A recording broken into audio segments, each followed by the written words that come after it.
North Korean drones breach South Korean airspace, the latest hostile act in a year that's seen Pyongyang test fire 90 missiles. What's the secretive nation trying to achieve? And how should Seoul and its Western allies respond without escalating into war? This is Inside Story.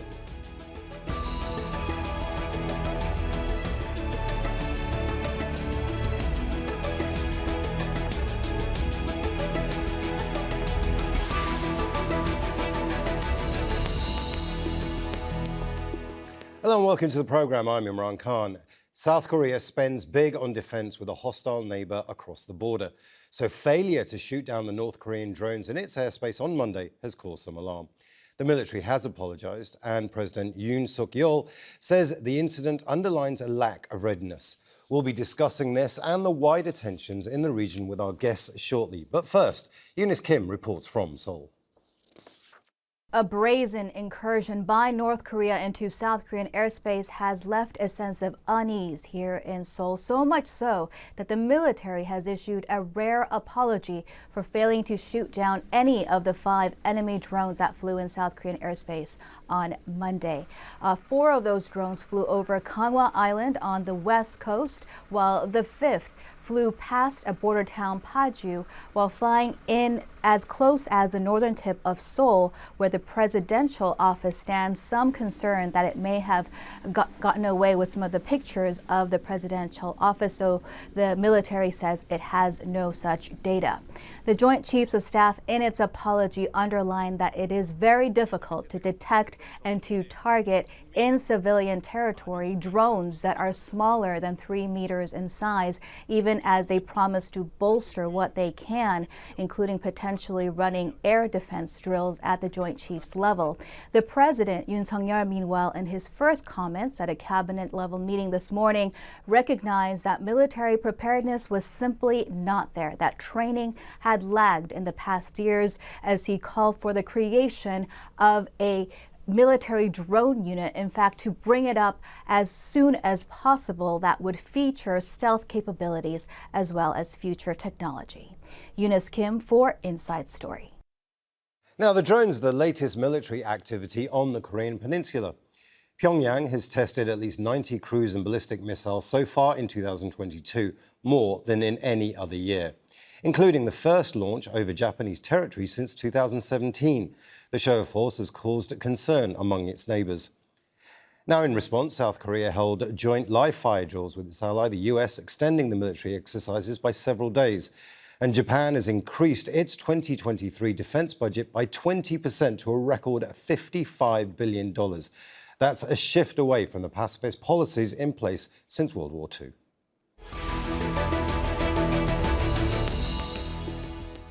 Let's bring in our guests. Mason Richey is an Associate Professor of International Politics at Hankuk University of Foreign Studies in Seoul. He joins us from Birmingham, Alabama. Joining us by Skype from London is Edward Howell.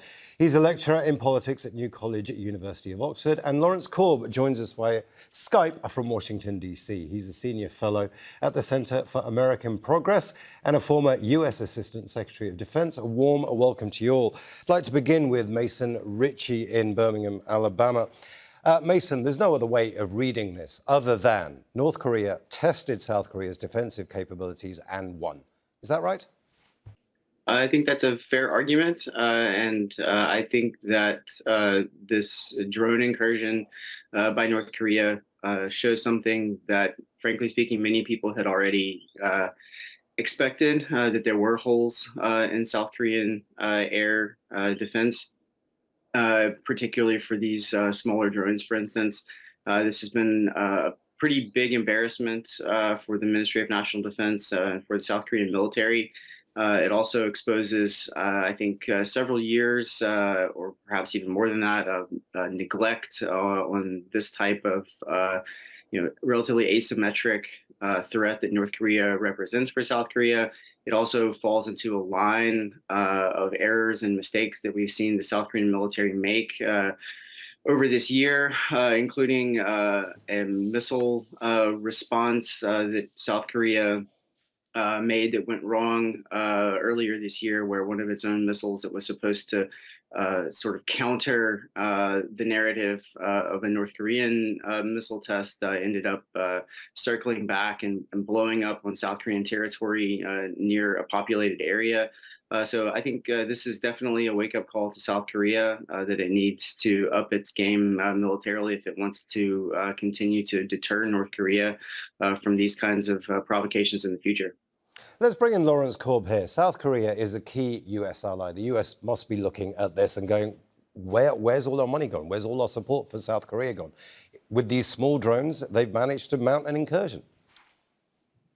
Well, there's no doubt about it. You got to remember that during the Trump administration, we downplayed our security relationship with South Korea. In fact, President Trump was talking about taking all of the American troops out of there. We finally started, having exercises with them again.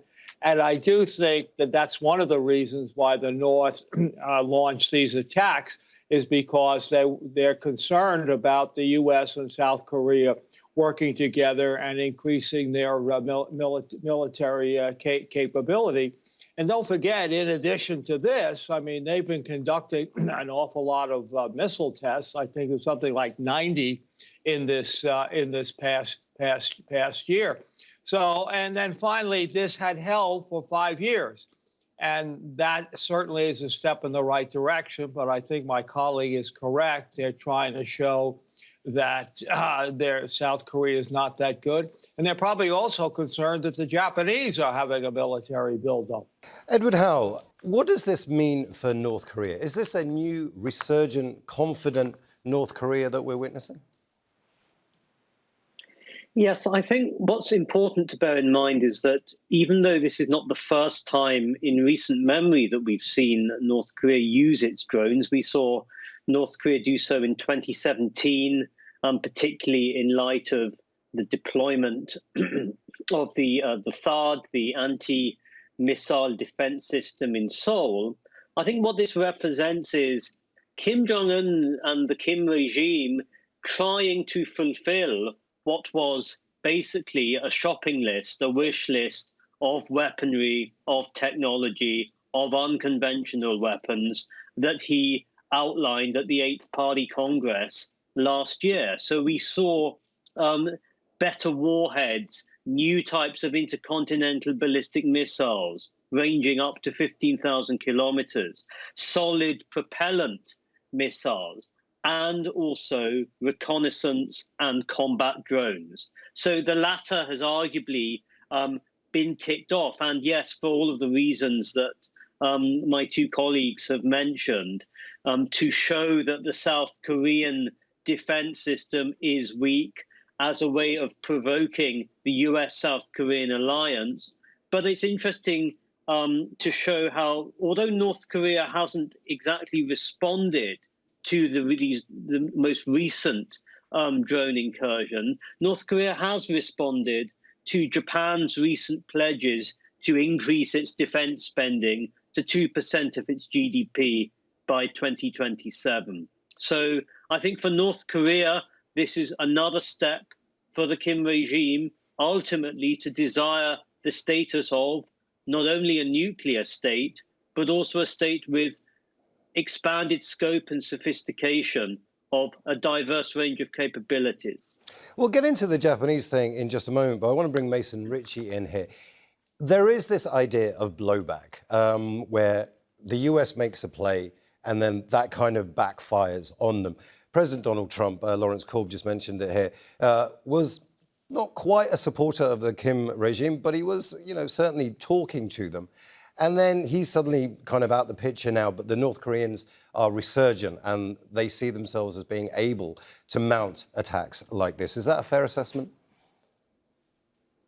Well, I would, despite the fact that I'm not in any way a Donald Trump fan, just to be on the record, I wouldn't say that he was anywhere near a fan of North Korea. But I do think that if anything, what this probably shows, the last 5 years, and arguably even going back farther, 10, 15, 20 years or even longer, is that no administration in Washington has a good answer for how to deal with North Korea. It's a really, really difficult problem. And frankly speaking, it's also hard for Seoul, obviously. In fact, arguably, it's even harder for Seoul. They have a much more complex relationship with North Korea, because the Korean Peninsula is divided, and obviously because North Korea is a much more immediate and direct threat to South Korea. So no one has a good answer for North Korea, and North Korea, frankly speaking, exploits that, and so they exploit that. Sometimes through the use of strength, through testing ICBMs, through provocations, which we saw, for instance, in 2010 when they blew up a South Korean corvette, and when they shelled islands to the west of Seoul and Incheon. So sometimes they engage in provocative military behavior, whether that be tests or whether that be kinetic actions. Sometimes they use, what researchers have referred to as the tyranny of the weak, in order to try to asymmetrically irritate, or in some cases terrorize, their adversaries. And these are extremely difficult and sometimes asymmetric provocations and asymmetric strategies that North Korea engages in that are difficult to respond to. So I don't necessarily, blame too much, Trump or Obama before him or Bush before him. No one's had a good answer for how to deal with North Korea. The same thing is true in Seoul. But the fact of the matter is the North Korean threat is growing, and North Korea seems to be on the threshold of convincing the rest of the world, in some sense, that its possession of nuclear weapons is normalized, that it should be treated something like a mixture of Israel, Pakistan, and India. And the more that that is the case, the more that North Korea is going to have room for these kinds of incursions, drones crossing the border or the military demarcation line, mischief in the East Sea, mischief in the West Sea, and other types of actions that are unfortunately going to cause potential inadvertent escalation on the Korean Peninsula. And once that happens, all bets are off, because once you start an escalatory spiral, it's awfully hard to stop.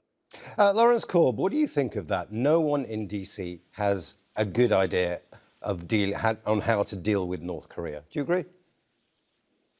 Yeah, I think my colleague is absolutely correct, because no matter how you handle it, it's going to be difficult. We don't want another Korean war, obviously.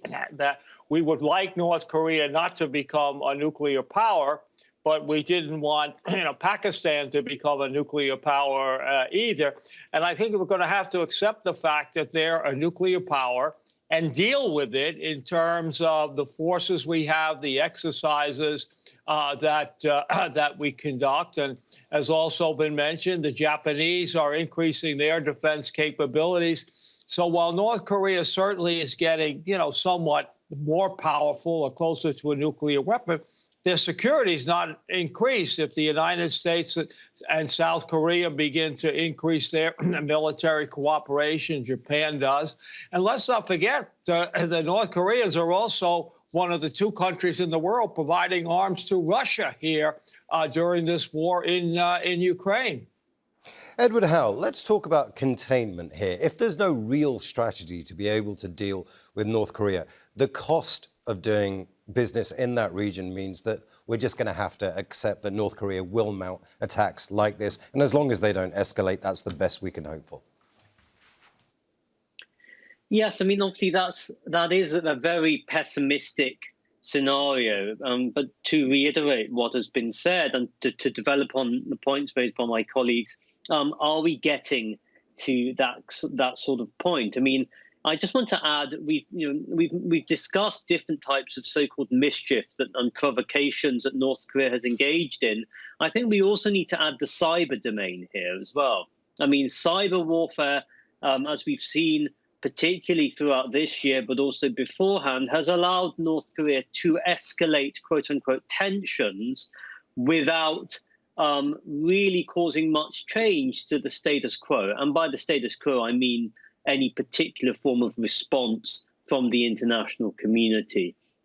You mentioned the idea of containment, and you mentioned the idea of whether, in fact, we are basically going to have to accept North Korea as a nuclear armed state. Well, one of the concerns at the moment is that given the ongoing focus of the United Nations Security Council on Russia's continued war in Ukraine, actually, if North Korea were to conduct this seventh nuclear test that many analysts and researchers and policymakers have been calling and predicting for many months now, actually this would represent a fundamental weakening of the United Nations Security Council. But also, would North Korea get away with it more so than in previous years? Most likely, yes. So we're seeing North Korea take advantage, particularly now, of a weakened international order and a weakened sort of sclerotic United Nations Security Council focused on Ukraine, which North Korea can leverage to increase and accelerate its provocations, whether that's missile testing, whether that's drone warfare, whether that's cyber warfare or otherwise. We have mentioned Japan. Let's get into that now. Mason Richey, the idea that Japan is now escalating quite massively its own arms program, perhaps in response to what North Korea is doing, but certainly as part of its own regional security. It must be worried about North Korea and China. Is there a danger of an arms race more significant than we've seen ever before? I don't think that there's a danger of an arms race. There is an ongoing arms race. It's happening as we speak. Japan is going to raise its defense spending within the next 5 years, at least that's the plan, significantly. Whether or not they actually hit that 2% threshold, I think is perhaps a bit of an open question. But and more importantly, how that money is spent, I think matters quite a bit. I mean, whether or not this goes into procuring new systems and whether or not that's done with wisdom and intelligence, and how that fits in with Japan's larger evolving East Asian or Indo-Pacific defense strategy is, of course, a separate question. But it's happening. It's happening in Japan, which is developing or is going to be developing these counter-strike capabilities, which would obviously be able to hit North Korea as well as China. And in some sense, I think actually the Chinese threat from the perspective of Japan is really the more salient one than North Korea, although North Korea is clearly an important secondary worry. South Korea has been increasing its defense expenditures for at least the last 6 or 7 years, if I remember correctly, by every year anywhere between 5 and 8%. So South Korea is pouring money into its defense, into its national defense. You might ask where some of that money's been going, to the extent that they don't seem to be able to have an answer for these smaller asymmetric threats. But they are putting money into submarines. They're putting money into potentially a light aircraft carrier. They put money into F-35s, of course. They're putting money into unmanned systems. They're putting money into C4ISR, intelligence, reconnaissance, and surveillance capabilities. So South Korea is doing that. We obviously see China, massively increasing its military expenditures and growing its own nuclear arsenal going forward. So that's taking place, and North Korea is an instigator of this as well, as we've seen, with the development of the Hwasong 17 ICBM, which Professor Howell referenced earlier. It can range all of the continental United States with a nuclear payload. How accurate that is and how reliable it is a separate question, but to some degree we have to assume that it probably functions. So there is an arms race going on in the region, and I think one of the responses that we would like to see, perhaps, if you're Washington, D.C., would be increased trilateral cooperation between South Korea, the United States, and Japan, not only in terms of how it is that the alliance shares information with each other, or how the alliances share information with each other, but also particularly looking towards a combined, or at least in part integrated missile defense posture. But that's something that's going to have to move extremely slowly, because South Korea and Japan aren't on particularly good terms in a lot of ways. And so this type of defense cooperation is a relatively tricky endeavor domestically in both Tokyo and Seoul. Well, let's bring in Lawrence Korb here. Lawrence, you mentioned it earlier, this idea that there is a very difficult way of dealing with North Korea that perhaps we don't have a grasp on. But is there anything immediate that the US can do now in dealing with North Korea? Is there a short-term, right-now solution? Well, basically, I think make it clear to them that if they don't stop this behavior, we're going to encourage the South Koreans to respond. Don't forget, after this incursion here, the South Koreans did go into North Korea. And I think we need to make it clear that in a conventional war with South Korea, they would not do well. I think the North Koreans are also thinking that everybody's focused on Taiwan, so they can get away with this now. And of course, as you know, that if you look at the United States national security strategy, it's all about China and Taiwan. So I mean, I can't get into Kim's head, but I do think he thinks we were distracted. And it's important that we convey to him, when the Japanese, if they go through with this, they'll be the third largest military budget in the world. And is this something that he wants, given the history between Japan and the Koreas? Edward Howell, is there a way of bringing the North Koreans to the League of Nations, to use a very old-fashioned term? Yeah, I think what's interesting is that we need to understand that now is not a very good time for North Korea and North Korea does not want to engage in any kind of dialogue, seemingly at the moment. And North Korea has always based its foreign policy based on this idea that its preferred outcomes will be met. And North Korea will only join any form of dialogue, negotiation, whatever, when it feels that it can get its desired outcomes. We saw this in Hanoi in 2019, the second summit between Kim Jong-un and Trump, which ended inconclusively because North Korea was not getting what it wanted from the United States, which at that point was on particular easing of very particular sanctions. Is there any way that North Korea can come back and join the negotiating table? At the moment, I think it's not in North Korea's interest to do so. At the moment, as we speak, the end-of-year party plenum of the Workers' Party has just begun. We've seen Kim Jong-un discuss issues of crises happening in North Korea across this year. And usually what we've seen Edward, we are running out of time. Oh, sorry, Edward, we are running out of time, and I do want to bring in Mason Richey here. Very quickly, Mason, the one country that we haven't really got into and talked about is China. Does China have a role to play in bringing North Korea to the table, or are they not interested either? That's a very tricky, complicated question, and it probably depends to some degree on at what point you're asking it and what you mean when you talk about the role that China has. But the short answer to that is China could, if it wanted to, make life extremely difficult for the Kim regime to the point that it could very likely cause the regime to fall. And the way that it would do that would be to shut off oil supplies coming in through pipelines from China. However, it has no interest in seeing a failed state, especially a nuclear failed state. And it, of course, is nominally an ally of North Korea. They do have a mutual defense treaty. And thirdly, China has no interest, in the moment at least, in bringing its buffer state to heel. It's not particularly enthusiastic about North Korea having a functioning nuclear program and having nuclear weapons. And indeed, from a North Korean perspective, I think in the back of North Korea's head, they probably look at those nuclear weapons as an insurance against Chinese meddling in North Korean affairs as much as they look at it, or at least in part with respect to how they look at it as a tool to be used against the U.S. And South Korea alliance. But at the end of the day, China has limited leverage because North Korea, is an independent-minded state, does a lot of what it wants to do, and there is this sort of tyranny of the weak, where China, if it becomes too involved in trying to manage North Korean affairs, will see its own backfire effect. And if it goes too far, it might end up causing instability on the Korean peninsula, which is what China wants absolutely to avoid.